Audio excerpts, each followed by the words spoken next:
Hello everyone, you are welcome to Anchor Network where you get reliable and authentic news that are so crucial to you. I say big thank you to everyone who has been part of this channel and who has taken time to subscribe. And if you are yet to subscribe, I say please click the red subscribe button and also the bell icon. The bell icon will allow you to get notified anytime we publish any news. Nigeria haunted by Gowon'S 1966 mistake, says Uku. Says playing West against East has kept the country down.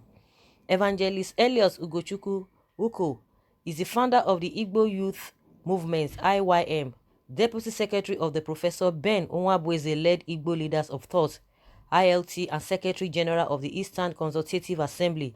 In this chat, he spoke on where Nigeria went wrong, why the problems are intractable, and how the country can wriggle out of the challenges.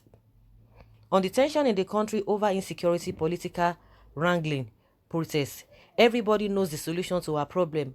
For some strange reasons, they kept the solution in the archives to gather dust.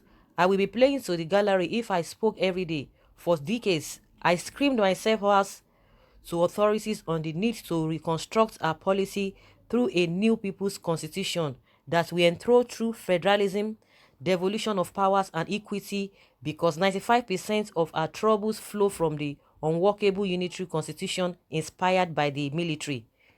The country president does not seem to believe in restructuring. What do we do then? That is the unfortunate, but this stand cannot change the truth. If we do not restructure our policy, our problems will only get worse. So it is unfortunate if the president only chooses to address the symptoms instead of the root cause of our malices. On the question of the National Assembly amending the Constitution, our problems are beyond constitutional amendment by the National Assembly. Our problem is that the framework of our constitution, as designed by the military, cannot move the country forward in the unity and cannot also engender economic and political growth of any country. We are only surviving as a country because of the oil money shared by all tiers of government. The day the oil stops flowing and cash stops coming in, Nigeria will disintegrate. Our structure is crazy, strange and funny at the same time. The regions and states can only develop when they source their own resources and use them to develop their regions to the envy of other regions. The rivalry among the regions will engender competition like it did in the First Republic, forcing each region to look inwards, think out of the box, mine and save every mineral under their soil, and then manage their resources to well and discourage sleaze and waste. It is impossible for one man to effectively run a behemoth of 200 million people from Abuja. It is also impossible to force down the same rules, style, format and system on the people of Sokoto and Akwa Ibom at the same time, or on the people of Borno and Bayelsa, because the cultures of the Fulani and Kanuri are completely different from those of the Ibibio and Ijo. Nigeria will only experience growth, peace and concord when regions are allowed to develop at their own pace. We have tried for decades under this unitary structure and we have failed woefully. Why do we find it difficult to face the truth and restructure Nigeria without further delay? Where did we get it wrong? And he said, through the military-inspired constitution. It all began in the late 1960s when General Yakubu Gowon unilaterally created 12 states through a decree, thereby destroying the regions and burying the 1963 constitution.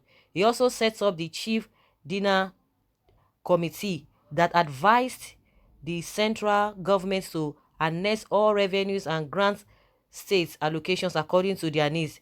This made the Nigeria head of state the most powerful in the world.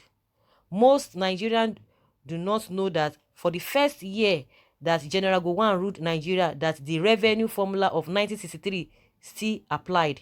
Each region kept a certain percentage of their earnings and contributed a certain percentage as enshrined in the 1963 constitution to the center. The military governors received, shared, and distributed the revenues and earnings of each region strictly according to the dictates of the 1963 constitution. Most Nigerians do not know that it was General Gowon and not General Agu Irosi who unified and centralized all the revenues at the center in order to prosecute the war. Irosi's Decree 34 of May 1966 merely changed the nomenclature from regions to group of provinces. Irosi never altered the revenue sharing formula. The facts are there in the files of government.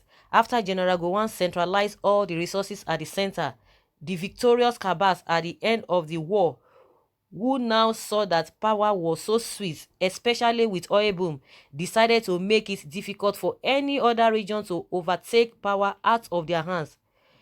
They therefore preferred centralizing all the resources and revenues at the center. Therefore, they decided at the end of the war to inspire and influence a new constitution that will centralize power because they believed they will always be in charge and control of central power in Nigeria. Both the 1979 and 1999 constitutions were influenced, inspired, and manipulated by this line of thought of the victors of the war. For them, the East has been defeated through military force, the West has been co-opted and settled. The minority were so excited that they are all now being empowered by the total exclusion of Indigbo. During the heady days of the 1970s, nobody saw that this unitary structure will only make Nigeria the poverty capital of the world 50 years later, where states cannot pay salaries, where a huge unemployment rate has turned kidnapping into a profitable business venture, with lotto bettings as the only pastime, as the hope of winning bets actually helps in reducing the suicide rate. Nobody knew that 50 years later, the fierce struggle for central power in Nigeria will deepen our ethnic and religious fault lines in the points where hatred, division, and acrimony rule the land. Nobody knew that the structure would ironically make the region that has produced 80% of the rulers of Nigeria the poorest region.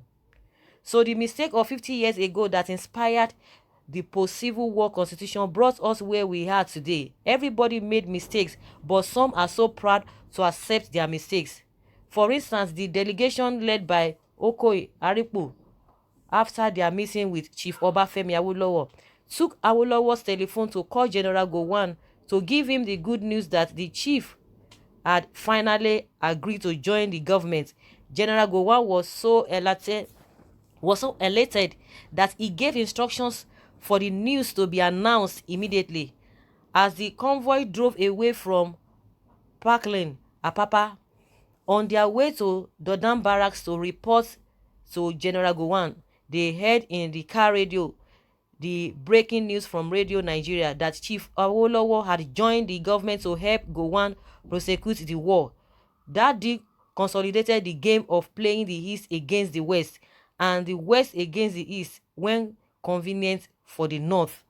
Everybody took decisions that benefited their immediate ambition. Most of the permanent secretaries and cabinet secretaries that endorsed centralization of the revenues by General Gowon, thereby strengthening this unitary structure that inspired an unjust constitution, were from the southern minorities. They didn't realize the mistake they were roping their progeny into. They even opposed the Aburi Accord. They supported General Gowon as he centralized the purse and commanded all earnings to the center. Our own constitutional gurus also made mistake of endorsing this unitary structure during the making of both the 1979 and 1999 constitutions. We cannot come out of our problems as a nation unless we face the truth. Only devolution of powers through a new constitution can save Nigeria. His take on the actions of the President Buhari-led government. I don't want to talk about Buhari's government. It wasn't the Chinese or Mexicans that brought in this government. It was Nigerians that brought him. Those who brought him should enjoy him. I am not going to criticize Buhari's government when it is obvious to everybody that the opposition party leaders are mutes, are all mutes, crawling discreetly at night to the same All Progressives Congress (APC) government to ask for favors and protection. I will not do the job of opposition for PDP, for People's Democratic Party (PDP) leaders who are hiding under their bed in fear. The entire political class on both divides are selfish, ruthless, uncaring, and blinded by greed. Wow, this is really a detailed article, if I may put it that way. You know, we all heard what this man said. Uko, Evangelist Elias Ugochukwu Uko, is the founder of the Igbo Youth Movement. Well explanatory. He explained everything, but the only place that just caught my attention, he said he's not even ready to criticize Buhari. Those that brought Buhari in, they should enjoy the whole thing, because it was not Mexicans, it was not Egyptians that brought Buhari into power for the second time. So those that brought him, they should try and enjoy the whole thing. I think that's a word is enough for a wise. Let them enjoy him. And at the end of the day, what he's saying is that the people that are supposed to play the oppositions, they are all afraid. You see them, majority of them, they have now joined APC. Majority of the PDP people, they have now joined APC. Even the article that we are talking today, at some point he joined APC. Now he's back to PDP. So we don't even know the games that all playing. Some people will like, oh, you guys are just, that Buhari and Atiku, APC and PDP, they are the same. And there's one word that Ezekwesili used. She said, Butiku, that there's no difference between them. So they are just jumping from one place to another. And he doesn't really want to talk about Buhari, because everybody is evident to everybody where this government is toying, where it's toying. He does not believe in restructuring, and is not ready for it. Restructuring means that every region we have they will be self dependence. They will not be depending on the central, and that is what they don't want. Everybody is going there to take turn. Even after Buhari, after he must have left, this tenure, after he must have concluded or completed his tenure, you will see that other people want to take turn. Even the people that have not been there now, by the time they get there, they will do worse, because they will want to take turn.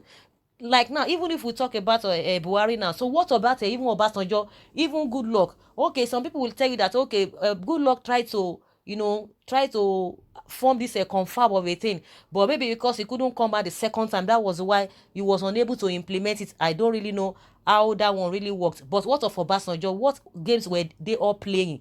Because if they had done all of these things before now, I don't think what we are experiencing today would have escalated. Because if the people that started this thing after the military rule from that 1999, if they had done the needful, if they were not playing to the gallery, and because they didn't know that such thing will really escalate up to today, because they were playing politics, and at the end of the day, when they are now out of the system, so they it's like they are, there's a casting this thing covering them. Now their eyes are opened. Oh, we didn't know that it's going to be like this. If we had known, we would have done this. Because once they get there, they just get intoxicated with power. But by the time you leave the office, you will not see the reality of things. But before you get there, you know the reality. But once you get there, it's a different ball game entirely. But now when they are out of the government, their eyes will not be open to what they ought to have done. Because if they had done some of those things before, with all these things that we are seeing now, it wouldn't have festered or escalated. So like the man said, those that brought in this government, they should enjoy it. So guys, that's just where I'm going to leave the whole thing. And in a nutshell, what he's trying to say is that the beginning of what we are experiencing now is as a result of the decision that Gowon took then, and he tried to explain all of those things. Please guys, I would like to hear from you what your takes are on this matter. Leave your comments down in the comment section. Thank you very much for always listening. I appreciate you. Bye.